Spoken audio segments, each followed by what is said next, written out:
জুলাই আন্দোলনকারীদের বাড়িঘর ও ব্যবসা প্রতিষ্ঠান পুড়িয়ে দিতে সরাসরি নির্দেশ দেন শেখ হাসিনা। ওবায়দুল কাদের ও হাসান মাহমুদের সঙ্গে তার কথোপকথনের এমন একটি কল রেকর্ড আজ ট্রাইব্যুনালে উপস্থাপন করেছে প্রসিকিউশন। জুলাইয়ের মানবতা বিরোধী অপরাধে ওবায়দুল কাদের সহ 7 আসামির বিরুদ্ধে করা এই মামলাটি শিগগিরই রায় গড়াবে বলে জানিয়েছেন প্রসিকিউটর গাজী তামিম। জিএম মাহমুদের রিপোর্টে দেখুন বিস্তারিত। ওদের ব্যবসা প্রতিষ্ঠান কি আছে খুঁজে বার করুন।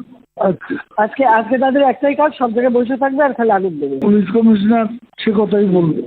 24 জুলাই আগস্টে আন্দোলনকারীদের বাড়িঘর ও ব্যবসা প্রতিষ্ঠানে আগুন দিতে এভাবেই নির্দেশ দেন ক্ষমতাচ্যুত প্রধানমন্ত্রী শেখ হাসিনা। কার্যক্রম নিষিদ্ধ আওয়ামী লীগের সাধারণ সম্পাদক ওবায়দুল কাদের ও সাবেক পররাষ্ট্রমন্ত্রী হাসান মাহমুদের সঙ্গে তার কথোপকথনের এই কল রেকর্ডটি দুপুরে এজলাসে শোনায় প্রসিকিউশন। অন্য কিছু করে লাভ নেই, তোরা পড়াবি আমরা পড়াবো। রাইট, এটাই ঠিক পড়তাই।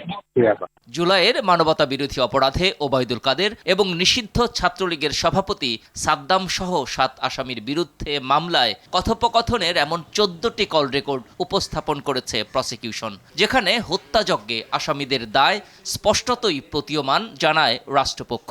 একটা সরকার প্রধান এবং একটা রাজনৈতিক দলের সর্বোচ্চ ক্ষমতায় বসে যদি কোনো ব্যক্তি তার সাবঅর্ডিনেটদেরকে, তার নেতাকর্মীদেরকে অন্যদের বাড়িঘরে এবং ব্যবসা প্রতিষ্ঠানে আগুন লাগানোর নির্দেশনা দেয়, তাহলে এটা কত বড় দুর্ঘটনা ঘটতে পারে, যেটা আমরা জুলাই অভ্যুত্থানে দেখেছি। আমাদেরকে বোঝানো হয়েছে যে এগুলো হলো আন্দোলনকারীরা করছে, কিন্তু এই সকল কল রেকর্ড থেকে দেখা যায় যে এই সকল অগ্নিসংযোগ ছিল সরকারের পরিকল্পনার অংশ। চলতি সপ্তাহেই আলোচিত এ মামলার যুক্তিতর্ক শেষ হবে জানিয়ে আসামিদের সর্বোচ্চ সাজা প্রত্যাশা করেন এই prosecutor.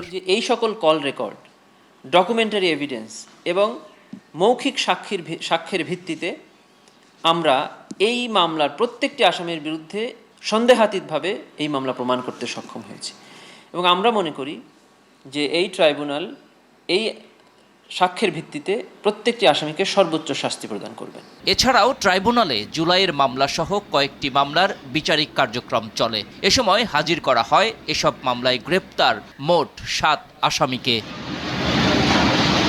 GM Mahmud, RTV, Dhaka.